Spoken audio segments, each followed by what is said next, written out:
In this module, I will explore some of the ways in which individuals, institutions and companies are successfully responding to the changing world of work. I will briefly describe 4 broad strategies which innovative and successful organisations are using. Creating flexible, or what some people call life-friendly workplaces, providing ways for employees to make contributions to their wider community as part of their job role, sometimes called corporate volunteering or corporate philanthropy, providing opportunities for personal and professional growth, sometimes called ensuring employability, and allowing employees to have a greater say in either the operation or the ownership of the corporation. And finally, I'll make some general comments about the global implications of these strategies. Given the number of countries in which this program is being received, for the most part, I won't mention specific organisations, but each of the examples I will refer to have been taken from an actual case study from a real organisation. The participant manual supporting this program will also include a number of detailed references for further study. The range of programs implemented in pursuit of life-friendly workplaces is quite bewildering. These include increasing the range of flexible working arrangements, perhaps through allowing employees to vary their working hours to suit their external commitments, or allowing work to be done in places outside the office. Some of these arrangements can be quite sophisticated, perhaps allowing employees to bank hours and then spend them during school holidays or to meet family emergencies, and they're often supplemented by an extended range of leave policies which recognise the wide range of circumstances which might require an employee's attention during working hours. Other programs provide employees access to a wide variety of external service providers, perhaps counsellors, therapists or personal trainers, in the belief that those who take advantage of such services will be better physically and psychologically able to perform at work. And there's an increasing body of research which supports this belief. The leading companies are moving away from token commitments to increasing flexibility and are deeply embedding a flexible or life-friendly culture into their workplaces. In fact, I would argue that those who have not taken this step are already falling behind if they're attempting to become an employer of choice.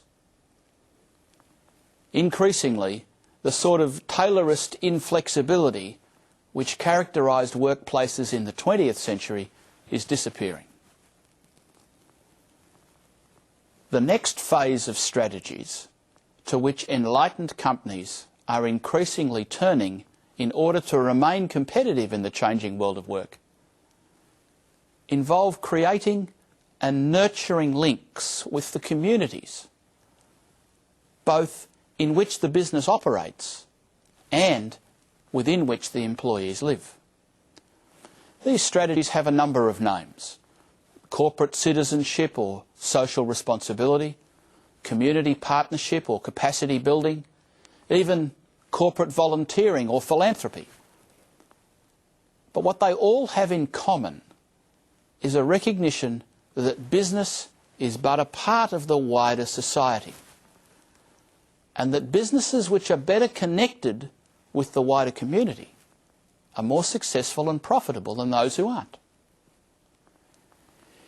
It's important to make the point that these are definitely second-generation strategies. It is only those organisations which have successfully developed sufficiently flexible ways of working which will be able to cope with the complexities which inevitably arise when they open themselves up to people, networks and structures which are beyond their normal experience. Almost by definition, communities work differently than businesses. They focus more on relationships than transactions and tend to be more interested in social outcomes than financial outcomes. It is these very differences which have the potential to assist companies to adapt more readily to their ever-changing circumstances. To use a modern phrase, successful organisations will need to become learning organisations. One powerful way to learn, and to learn quickly, is to expose yourself to environments and circumstances with which you're unfamiliar. And community structures and processes are about as unfamiliar territory for most companies as it is possible to imagine. It's also important to note that it's not only corporate organisations which can benefit from these strategies. In fact, it's arguable that government and educational institutions are inherently more embedded in a particular community than commercial businesses, and perhaps even have more to gain by becoming better connected to the needs and aspirations of their communities. The most common way in which this is successfully done is to provide an environment in which employees feel able to bring the whole of their life to work. Too often in the past, businesses have only been interested in their employees during the time they're actually at work, if they've been interested in them at all. Most employees do not have enough authority to buy a new box of pencils, let alone invite their employer to become involved in reducing youth suicide in their area. And I use this example deliberately to make the point that such an involvement would directly benefit the employer, since it's the youth of today who are tomorrow's employees, and suicidal people don't make the best employees. I make the point again, however, that companies which genuinely wish to become involved in this sort of way with their local community must first create the sort of environment within which employees feel empowered and valued. I've already mentioned the creation of increasingly flexible workplaces as one way of creating this sort of environment. There are at least two other ways. One is to recognise the critical importance of skills development and lifelong learning to survival in the modern world. This has been emphasised in so many ITC programs in recent years that I won't go over the same ground again. However, the research is clear. Those organisations which demonstrate a genuine commitment to the personal and professional development of their employees receive both a human and a commercial dividend. And even a cursory examination of best practice within successful companies also highlights this is a relatively easy dividend to receive. Simply allocating an annual professional development budget for each employee is often enough to have employees say they feel valued. And simply combining this with a professional development component at each annual performance review is often all the best companies do.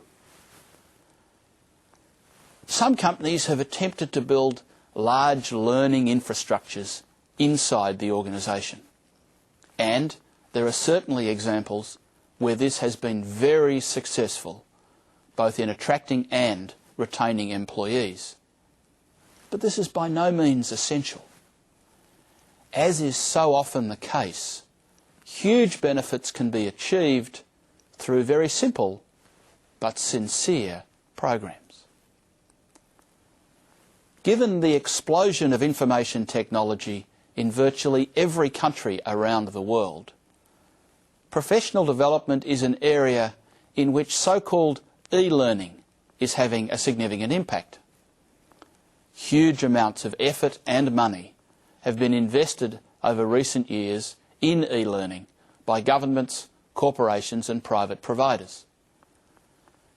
Primarily, this investment has been justified on two grounds.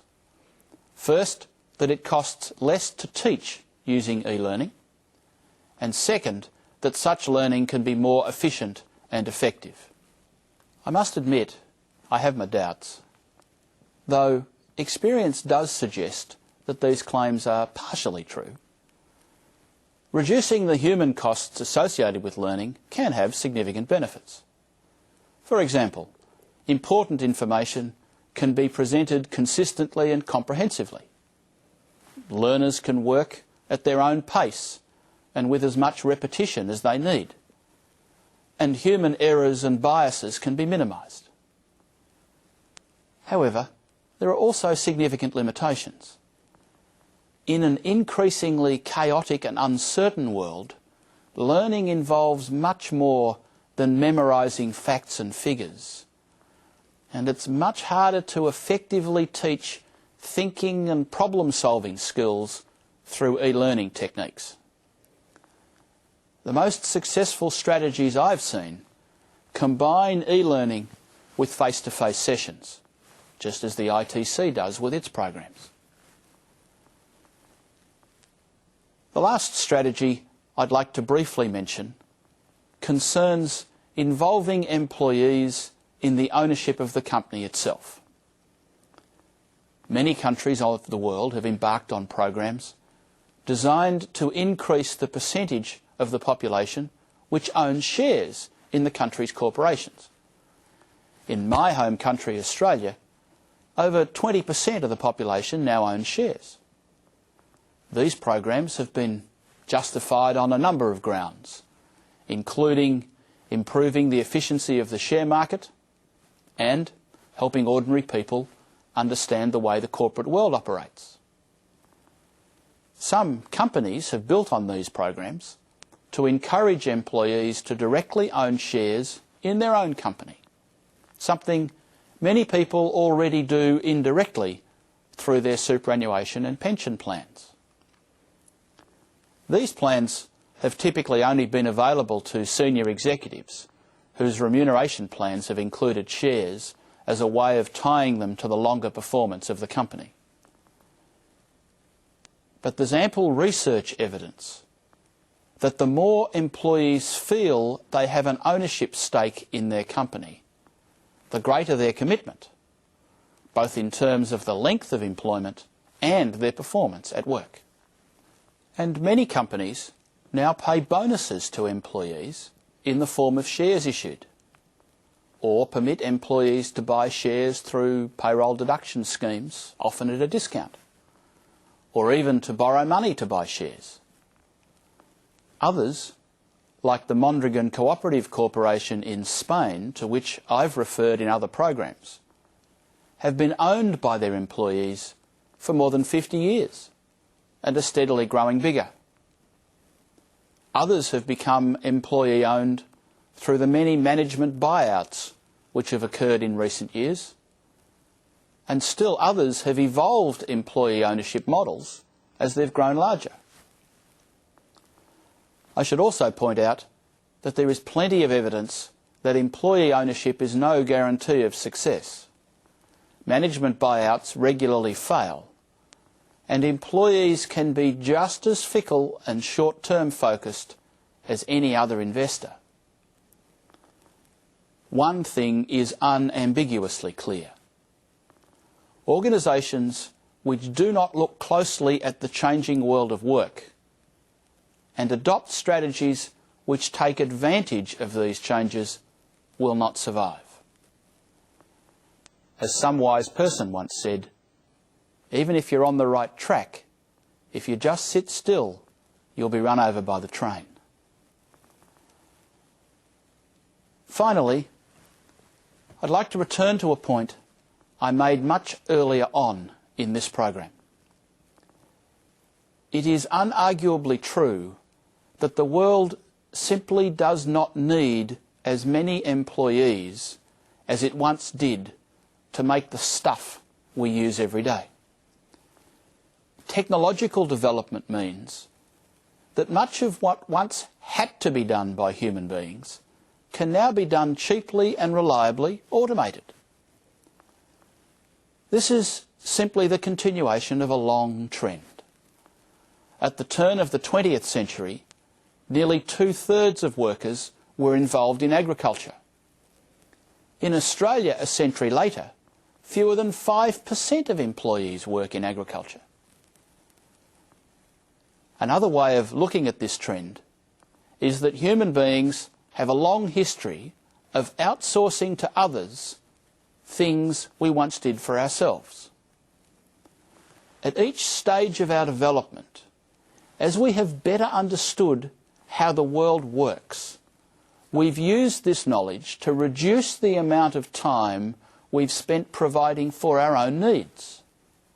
Thus, we've created the industries through which we've purchased what we need. This does not, however, mean that there's nothing left for humans to do. There is now and always has been much more work to do than people available to do it. It's just that the nature of work changes. One aspect of the work which does need to be done is often called knowledge work. Work which involves the application of information. And there has been a significant increase in this type of work in recent years. In developed economies, nearly 3/4 of all workers don't work with physical goods anymore. Much larger and much more important in the future of work, however, is what I like to call human work. This is the work of caring, restoring and creating, which is both much harder to automate and more in demand than many people realise. As one futurist puts it, modern man has witnessed 3 great economic revolutions. In the agrarian revolution, we commercialised the growing of things. In the industrial evolution, we commercialised the making of things. In the current infotronic revolution, we are commercialising the doing of things. This 3rd revolution involves the commercialisation of such things as childcare, household duties and garden maintenance, all of which are clearly evident in what might be called emerging economies. This same futurist estimates there's still 40% of what we do for ourselves yet to be commercialised. And he anticipates a bright future for work as a result. However, just as was the case in the previous 2 revolutions, individuals, companies and whole economies will need to make significant changes to the way they think and behave if they're going to survive, let alone thrive. Let me suggest some online resources on work-life balance that can be easily accessed.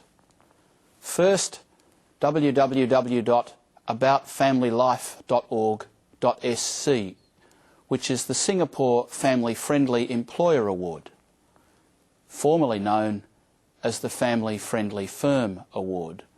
This is the ultimate accolade for companies which extol the benefits of balancing work with a healthy family life. This biennial award was introduced in 1998 by the Ministry of Community Development and Sports, the Singapore National Employers Federation, the Ministry of Manpower and the National Trades Union Congress.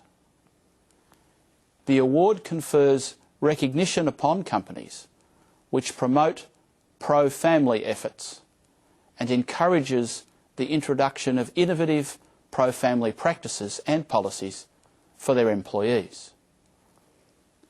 Second, www.worklifebalance.ie, which is the Ireland Work-Family Balance website. Also from Ireland, www.familyfriendly.ie provides information on Family Friendly Day, held annually in Ireland.